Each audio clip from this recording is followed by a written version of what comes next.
Welcome to Divorce Dialogues. I'm Katherine Miller. Divorce Dialogues brings expert guests to the airways to talk through your divorce questions and fill in the gray areas about separating. From thinking about divorce, to how to behave during divorce, to what to do after, this is Divorce Dialogues. Welcome to Divorce Dialogues. I'm Katherine Miller. I'm the founder at the Miller Law Group and a director at the Center for Understanding and Conflict. And I am on a mission to change how people divorce and help them divorce with dignity. And my guest today is Ann Hughes. Ann Hughes is the proud mother of two sons on the opposite ends of the autism spectrum. After her divorce journey, where she successfully advocated for her children's needs, Ann started Special Family Transitions to help families navigate the overwhelm and complexities of special needs divorces to get the best possible outcome with as little time, money, and stress as possible. Ann is committed to support families with children with disabilities as a valued special needs divorce coach and consultant. Welcome, Ann Hughes. It's a pleasure to have you on the show. Thank you, Katherine. It's a pleasure to be here. I appreciate you inviting me to join you.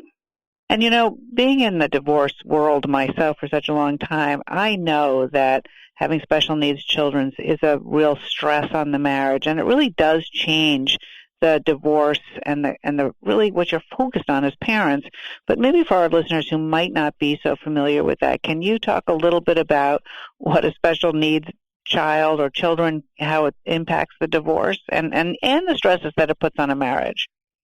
Sure. So as you mentioned, I know firsthand the stress it puts on a marriage and what it takes to go through a special needs divorce. And after being married 21 years, I never expected to be going through divorce, but that is my reality. And it was a difficult process and one which I didn't want anybody else to have to repeat. So that's why I started my company to help others so that it would be an easier process for them. Because like you said, there are a lot of challenges. And the reason for that is, stressful enough having kids and with the 50% divorce rate anyway with, quote unquote normal marriages.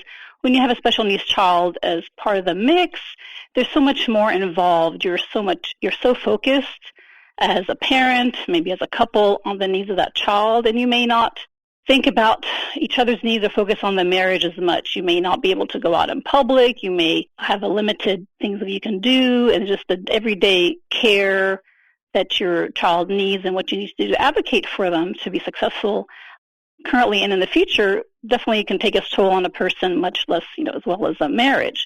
And so not to say that all special needs families go through divorce. There's also strong marriages out there that do make it. But I think the extra stress of having a child with a disability and having that be the center of a marriage, I think, is why so many marriages can go through rough times. And some make it, like I said, unfortunately some do not. Yeah. And so I think what you're saying, Ann, is that because of the extra time, the extra worry, the extra concern that is sort of maybe outside what everybody else is doing, is really takes a lot of time and is really, kind of hijacking of your attention and your energy, and that's a stress on a marriage. But it doesn't go away when you're getting divorced. So what are some of the ways to deal with that while you are getting divorced? Sure. So as having a special needs child, your focus is always on the needs of that child in the short term and long term. And that's really highlighted during the divorce process. So first, you want to make sure that child their immediate needs are going to be taken care of. And then you want to plan for what their life is going to be like in the future. And that itself can have a huge toll on a person in terms of the overwhelm and anxiety that goes into the process. Because it's not just, this is a divorce, we're going to be done, and then the child's 18 and that's it. The child, whether they're young or whether they're an adult, they're going to have needs that are ongoing. And that's part of the stress and the unknowns that are out there in trying to figure out what do we need to do for that child to make it the best case scenario for them. So as you mentioned, my focus is parents, but it's also on the child. So to me, they go hand in hand, because you've got to really look at what the end goal is in the divorce and what is it you're trying to get out of the divorce and what do you want the future to look like for yourself and for your child. And that may look different for every single person depending on what that child's abilities are and what their needs may be in the future. So it's real important to think that through, and then we can talk about more ways to do that. But you have to kind of calm yourself down and get through the overwhelm I think wellness and self-care is a big area that maybe doesn't get addressed initially as you're raising your child, but it definitely becomes even more important as you're going through divorce. Because myself, as a special needs mom, I always put my kids first and put my needs last. But I learned through the process that if I don't take care of myself, then I can't take care of my children properly and manage this divorce in the best way possible. So definitely that's the best piece of advice I can give, is make sure you're taking care of yourself, what you need to do, because the phrase I like is you can't pour from an empty cup. So unless you're in a position to take care of yourself and take care of the business of divorce in your everyday life, your child is not going to get, what they need from you. And I think that's such an interesting thing that you're talking about, because I think that many parents, and maybe even particularly women, feel guilty about putting themselves first. I have this energy, I have this time, I should be doing something for my child. Even if they have regular children, neurotypical children, it can just feel like you shouldn't do that. But it's not, it's kind of, it comes back to that kind of sort of even joke about putting the oxygen on your face first in an airplane. It's exactly right. And for the longest time, like I said, I didn't do that, but when I was in the throes of it and just had all this craziness around me trying to figure out how I'm going to get through it, I found that, obviously putting myself last didn't work because I was in a divorce situation. So I realized, okay, to make, from here on out, and great, I'm not always 100% perfect in this. I still, sometimes, don't put myself exactly first, but to know that you've got to take care of yourself, your health, your wellness, get out there and get some exercise, eat well, do whatever it is. It may not have to be very time-consuming. It could be when the kids are home, when they're at school, maybe an extra cup of coffee or a little nap or just a walk in nature, just to kind of recenter yourself and get focused on what it is you have to do. But like you said, I think as a mom, and especially a special needs mom, we definitely oftentimes put our needs last, and this is not the time to do that. This is the time to take care of yourself and to advocate for yourself and for your child, and that takes a full amount of energy, and you've got to be in the best mental and physical state to do that. So, Marianne, I want to go back to something you said earlier about how typically we, as parents, think about parenting our children until they're 18, or they go off to college, and are pacing ourselves on that kind of timeline. But when you're dealing with a special needs child, that child may or may not be leaving home. Is that right? And you have to think about a more long-term parenting strategy. Exactly. So as part of the divorce, you've got to think about that, and then after that as well, because the challenge for me in the divorce was trying to figure out what my child would need in the future. I hadn't really had those thoughts or discussions yet, and it's honestly something that I think most special needs parents put off until they absolutely have to think about it, because it is so stressful. There's a joke that you want to outlive your special needs child by one day, so you'll be there to always take care of them, but that's not the reality. And so you have to plan for what is that child going to do once they age out of the school system. What are they going to do to, if they can, further their education and supports there? If they can't go on to post-secondary education, then what are they going to do? What kind of programs are out there, and what are they going to cost? And the private ones cost a whole lot of money, and the public ones, you've got to be on waiting lists, and you may not even come up and qualify for funding or opportunities that can help you. So a lot of parents are kind of at a loss, as to what to do anyway, even if they're not getting divorced, as to what their child's going to do at 18. But when you're throwing everything into the mix all at one time, there's just so much that you've got to think about, and it can become overwhelming, and that's when you've got to reach out to different resources to try to get help. My husband, ex-husband, I should say, would joke, I guess the joke was that he said, well, this is not a life care plan, because I was trying to plan for my children's needs as part of the divorce to try to figure out how much child support and how much support they would need to have a good life. And he had a different way of seeing it, where it was, this is a divorce and we'll deal with other things later. But to me, it was all wrapped up together. And so that's the way I come into this, is to figure out, when I help my clients, and the way I came into it, what is it going to take for your child to have a good life? What are they going to need? And, how can you get there based on the resources that you and the other parent can provide, as well as what may be available in the future. Yeah, I mean, I think it's a really interesting thing that you're talking about, because I know that if you have a disabled child and you're thinking about maybe there are government entitlements or subsidies that can be used to augment the cost of that child's later needs, that you have to think, especially if you're in New York or another state where child support and a parent's duty to support a child goes to age 21, not till age 18, how the two things are going to interact with each other, and make sure that you're not doing something to disadvantage your child and the opportunities that you have for that child when they reach the age of 18 by the divorce agreement itself, and to think more broadly just beyond the divorce, and to see how that integrates into everybody's lives, and just do that in a much more complete way than you might normally do. I think that's one of the things you're talking about. Is that right? Right. That's a great point. That's one of the aspects for sure, because it is part of the process that people don't think about as they're initially in it, that you do want to protect that child and make sure that they're going to be eligible for government services and benefits and SSI and other things that may be available to them. But if the reality is, if that child has more than $2,000 in assets, which is not a whole lot, they're not going to qualify for those programs and for that funding.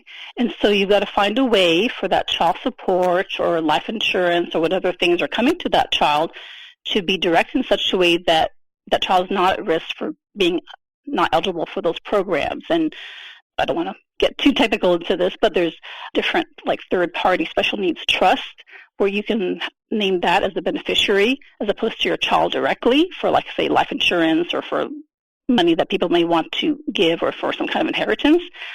But then there's also something called a first-party special needs trust where you can direct the child support payments to go, because that child support, at least in Texas, is considered the child's money.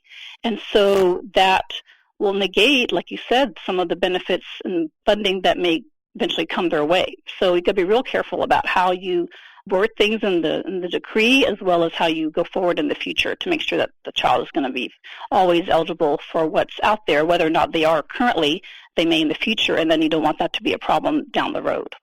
I'm Katherine Miller, and this is Divorce Dialogues. We're here on WVOX 1460 AM, alternate Wednesdays from 5 to 5:30, and we're also available as a podcast wherever you listen to podcasts. And I'm talking today with Ann Hughes about special needs divorce, and that's divorce with special needs children, and some of the complicating factors and things to consider.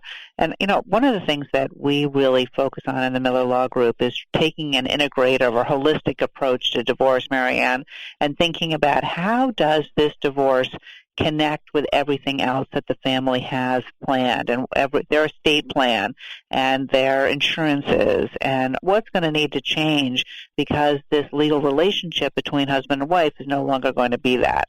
And I think what you're pointing out is how important that is when you have special needs children, because the decisions you're making during the divorce could impact your children for years and years to come financially, and that it's super important to make sure that people are talking with their legal team and getting the input from other professionals about what might be the future goals and plans for this child. Is that right? Exactly. Like you said, I definitely recommend a team approach, having a lawyer who understands some of these considerations, as well as a financial person who can help you plan for the future, and sometimes a coach like myself to help you kind of think about all the things that need to be considered, direct you to the right individuals, and help you think of a strategy to get through the divorce and to be successful in the future. So for sure, it's a team effort. I also recommend, if you can, a therapist for yourself and sometimes for your children. But the problem with having that for the children is based on their level of functioning and ability, they may not be able to find someone who's willing to work with them in that type of setting. And so what I had to do to support my children is to create social stories, which are ways to communicate in a very methodical, easy to understand fashion as to what's happening in their world, what's happening now, and what the future is going to look like. And this kind of helps them because my kids have autism, and autism, a lot of the characteristics is that you have a difficulty with change and transitions. And so this was a big change in our lives, especially if you're not given advance notice. So I would suggest for your children, if you're going through this, give them as much notice as you can, prepare them so that it's not a shock on anybody or surprise. And, definitely work to support them and put the child first. So to me, that's the biggest thing, whether it's for funding, child support, their needs in the future, their emotional and mental well-being, figure out what it is they need. And like you mentioned earlier, the parenting plans may look different. The possession time may look different than the regular child because, they may not do well going back and forth. So you got to think carefully how that's going to work and what's going to be best for that child. Mary Ann Hughes, I was just going to ask you about how the parenting plans would be different and how it could be super stressful on one parent, and both parents really, in a way. If one parent is then the primary caregiver and is given care all the time and no break, and the other parent may feel bereft of a relationship with the children and unable to connect in the way that he or she previously had. And so what are some ways to think about parenting plans when you're dealing with a special needs child? Right. So it depends on the child because every special needs child is different. So like you said, usually it's one primary caretaker, and so you want to balance that and give that person a break. So a lot of times people in that position are afraid to kind of let go and let the other parent have time. But, I learned a long time ago that, everyone's going to parent differently. And so whether you're co-parenting or parallel parenting, and I know that's maybe a whole other discussion, but you want to find a way for both parents to make it work. So, for instance, if one parent is traveling a lot, then, I would suggest flexibility in terms of maybe the weeks or the schedule that you have and not maybe just stick to the degree exactly, if you've got to come up with a solution for that. So, but definitely make sure that you give the other parent, the primary caretaker, enough break, maybe, every other weekend, or maybe I know some people who do a week on, a week off. So it really depends on what's going to work for that child and what's going to work for that parent, and then each of them in terms of working. And then so you raise a good point also about one being the primary caretaker. So that person may not be able to get a job.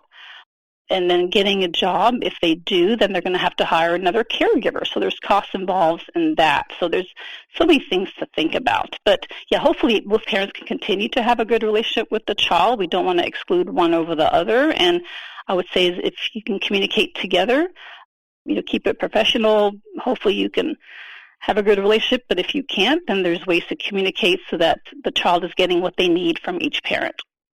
I'm Katherine Miller, and you're listening to Divorce Dialogues. We're available as a podcast wherever you listen to podcasts, as well as on WVOX 1460 AM in Westchester County every other Wednesday from 5 to 5:30.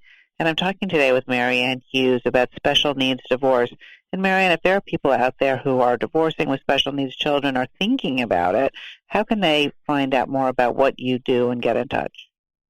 Yes, so my website is www.specialfamilytransitions.com, and I also have a YouTube channel, Special Family Transitions, where I've posted some information, some resources, and ways to get through divorce. And all my social media is under Special Family Transitions. I have Instagram, I have a Facebook page, and I also have a private group for those who want some more private type conversations and connections with other parents going through that. And so all those things are linked on my website, so please feel free to reach out. There's a link to email me as well, or they can just email me directly at Maryann, MARYANN, at specialfamilytransitions.com. I'm happy to help out. I give a 30-minute free consultation, and then we can discuss what your needs are and see what the best way forward is, for you and for your child. So I'd love to help, and that's my passion, is to make sure that people get what they need and know how to proceed to protect their child in the future and to come up with the best result they can so that everybody has a good outcome going forward. Thank you for that.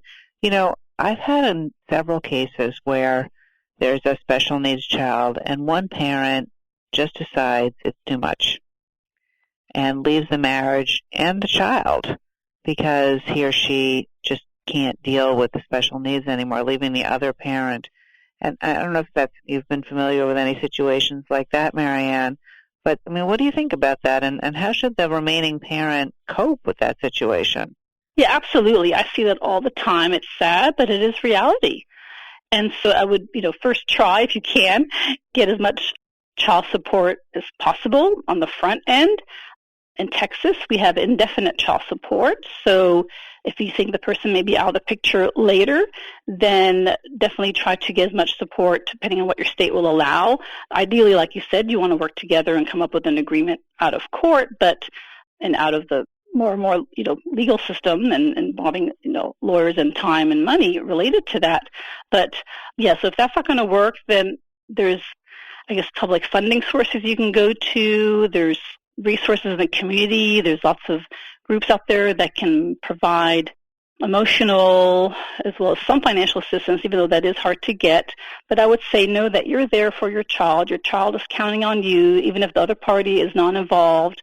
You're there for your child. You need to do whatever you can to make sure that child's going to have the best outcome in the future. So definitely I would get on the list for services. Make sure that, I know in Texas you got to sign up when they're young, and there's a 12 to 15-year waiting list. So if you're not already on those waiver programs, as we call them here, then for sure do that. And there's different organizations that maybe could help with like funding, like college and other programs.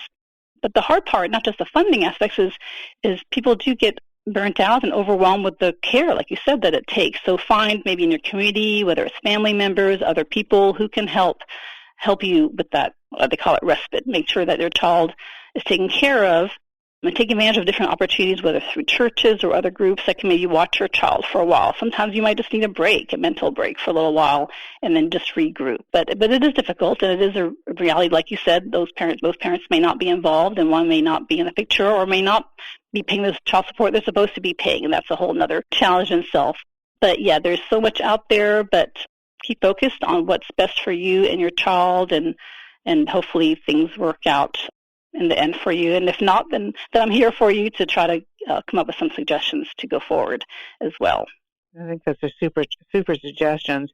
So what are some ways that parents can help neurodiverse children make it through a divorce?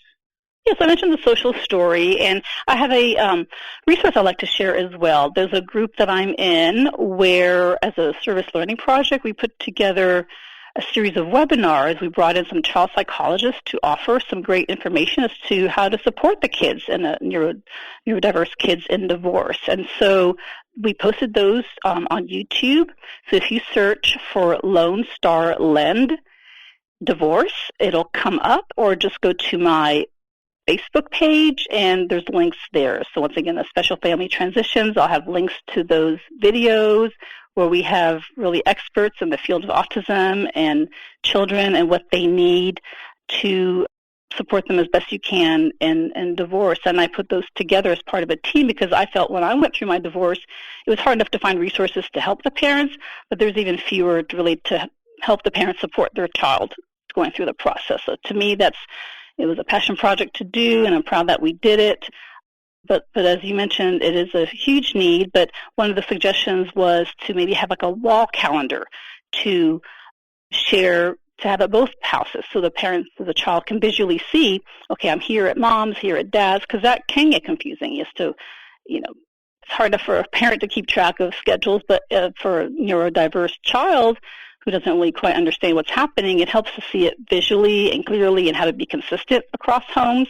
As much as you can, you want to try to communicate with that parent and make sure you're kind of following the same type of approaches.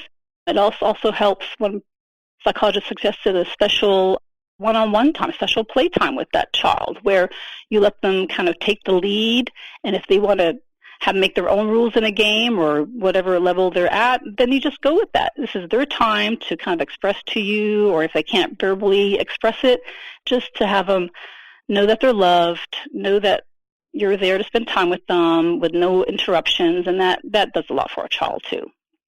I think those are super, super helpful suggestions. And Mary Ann Hughes, just turning back to your own story, because you seem to have made a career out of helping people go through what you went through. What were some of the surprises that you found when you were getting divorced, given your special needs children? Well, that's a really good question, Katherine. And so through my experience, I kind of found myself.